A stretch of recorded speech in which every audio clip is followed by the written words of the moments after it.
My Auntie Pat summed up this film in just a few sentences.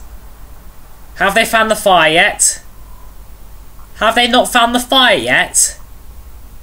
Have they still not found the fire yet? Have they put out the fire yet?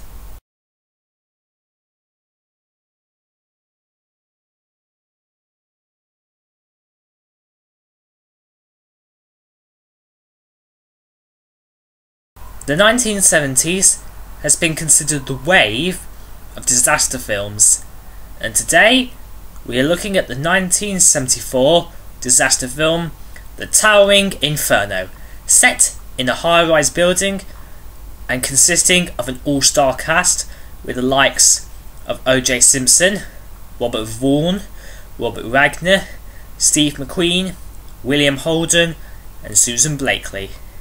And by no means is this a disaster. This is one of the longest films I have ever seen, and it is enjoyable from start to finish. But rather than talk about it, let's delve in and take a look at what I think is the best disaster film of all time. A brand new building has just been finished. At 138 floors, the glass tower is the tallest building in the world. On the outside, it may seem tall and glamorous, but on the inside, there are some serious, grave, deep flaws. Improper wiring and a faulty fire alarm system. And as you'd expect for a disaster film, something happens to the wiring and one tiny spark turns into a fire that gradually grows and grows and grows until many of the floors are a blazing inferno. To make matters worse, on the highest floor, a party is taking place with nearly 260 people in attendance. A night of fun soon turns into a deadly battle to survive. Who will live and who will die? Who will make it to the ground unscathed and who will make it to the ground injured? Here we have a really gripping disaster flick. Some strong acting and some very good effects to achieve the fires. So good in fact that the fires almost look real.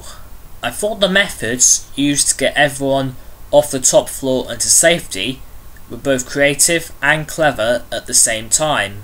Some of the methods used included service elevators that were soon deemed unusable because they stopped on the floors that had fire on them. There is a sort of elevator which saved 14 more lives, including those of 2 firefighters, and a breeches buoy which was rather slow but did save several more lives. As I said, the acting is pretty strong. Then again, you wouldn't expect less from an all-star cast. My favourite characters in this film would have to be the Senator, played by Robert Vaughn, and the Fire Chief, played by Steve McQueen. For this film, however, if I'd have to criticise one thing, I'd have to go with the intro. The first 5 to 10 minutes was just of a helicopter going over scenery and the ocean before finally landing on a skyscraper rooftop. It's almost like in Star Trek 1, the motion picture, when they're showing off the newly refitted Enterprise, but they spend like 7 minutes showing off the ship before they finally move on with the plot and Captain Kirk boards his ship. Whilst this film has garnered a more favourable reputation, some have criticised it for being overlong or for taking too long in finding the fire and then putting it out. But I think all that just adds to the suspense.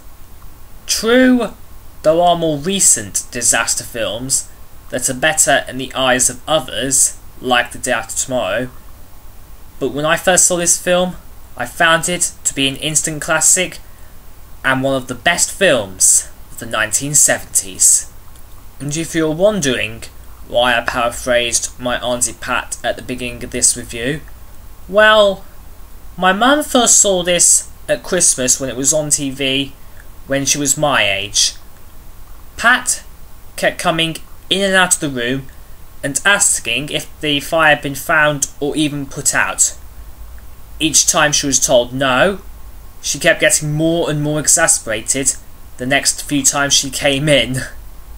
True story.